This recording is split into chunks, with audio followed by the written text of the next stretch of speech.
રાજ્યમાં છેલ્લા કેટલાય સમયથી બે વિધાનસભાની બેઠકો છે ત્યાં ચૂંટણીઓ થઈ નથી, ધારાસભ્યો નતા થયા, કંઈક ને કંઈક કારણોસર ત્યાં અડચણો ઊભી થઈ રહી હતી। ત્યારબાદ હવે જે વિધાનસભાની ચૂંટણી છે કડી અને વિસાવદરની તે યોજાવાની છે, ત્યારે આપ, કોંગ્રેસ અને ભાજપ છે ત્યાં એડી ચોટીનું જોર લગાવી રહ્યા છે, કારણ કે વિસાવદરની ચૂંટણી છે તે ગુજરાત માટે ખૂબ જ મહત્વની છે। તેવી જ રીતે જે ભાજપ છે તેના માટે શાકનો સવાલ છે, આપને પાયાનો સવાલ છે અને કોંગ્રેસનું અસ્તિત્વનો સવાલ છે।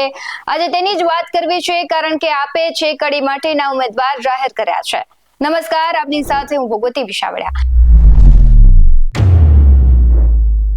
જે પ્રમાણે અત્યારે વાતાવરણ ખૂબ જ ગરમાવો તરફ આવી રહ્યું છે, કારણ કે રાજકારણમાં પણ ગરમાવો લાવ્યો છે। વિસાવદરની ચૂંટણી છે તે ખૂબ જ સંવેદનશીલ છે, કારણ કે વિસાવદરમાં જે ઉમેદવાર છે આપના તે ખૂબ જ પહેલાથી મેદાનમાં ઉતરી ગયા છે। આપના જે ગોપાલ ઇટાલિયા છે છેલ્લા કેટલાય સમયથી વિસાવદરના અને જુનાગઢના જે ગામડાઓ છે તે ખેડી રહ્યા છે, કારણ કે વિસાવદરની જે જનતાનો મિજાજ છે તે સૌ કોઈ જાણે છે કે વિસાવદરની જનતા છે ખૂબ જ ઇન્ટેલિજન્ટ છે। તે જે કોઈ ઉમેદવારને વિજય બનાવશે તે ખૂબ જ વિચારીને બનાવશે। ત્યારે ભાજપ છે અને કોંગ્રેસ છે અત્યારે છે તે સેન્સ પ્રક્રિયાઓ હાથ ધરી રહી છે અને હજુ ઉમેદવાર નક્કી કરે છે એ પહેલા જ ચૂંટણી પહેલા જ આપે તો નક્કી કરી લીધું હતું કે વિસાવદરમાં છે ગોપાલ ઇટાલિયાને તે મેદાને ઉતારશે અને તેમણે ઉતાર્યા છે। કાલે દિલ્હીથી છે તે કેજરીવાલ સહિતના નેતાઓ વિસાવદર આવશે અને તે બધાની હાજરીમાં છે ઉમેદવારી ફોર્મ છે ગોપાલ ઇટાલિયા ભરશે।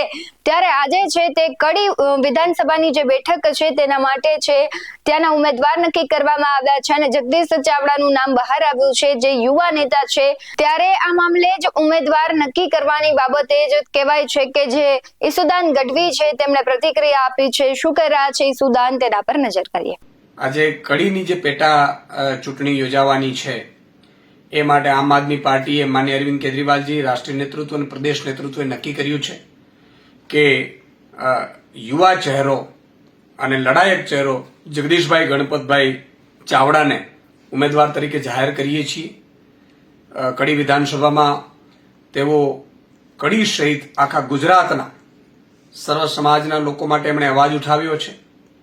તેઓ આમ આદમી પાર્ટીના એસસી વિંગના પ્રદેશ અધ્યક્ષ પણ છે અને મજબૂતાઈથી કડી વિધાનસભાની ચૂંટણી જગદીશભાઈ અને આખી ટીમ આમ આદમી પાર્ટીની લડશે અને જીતશે, મને પૂરો વિશ્વાસ છે। આ ચૂંટણી એ ભાજપના ભ્રષ્ટાચાર, ભાજપનો અત્યાચાર, ભાજપનો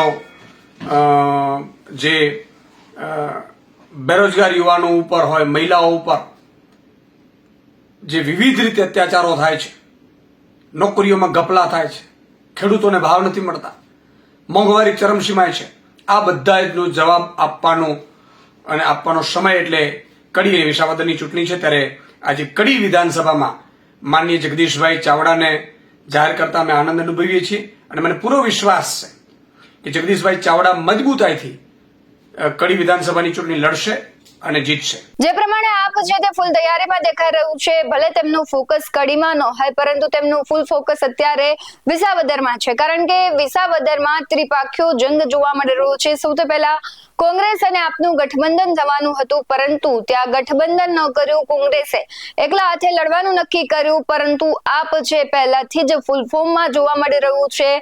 આપ છે તે પૂરજોશે લડવા માટે તૈયાર છે અને કાલે જ્યારે ઉમેદવારી ફોર્મ ભરાવાનું છે ત્યારે કેજરીવાલ સહિતના નેતાઓ આવશે।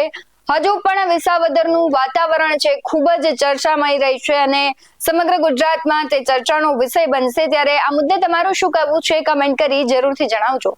આવા જ વધુ અહેવાલો સાથે ફરી મળતા રહીશું। તમે અમારી યુટ્યુબ ચેનલને સબસ્ક્રાઇબ કરવાનું, અમને ફેસબુક અને ઇન્સ્ટાગ્રામ પર ફોલો કરવાનું ભૂલશો નહીં।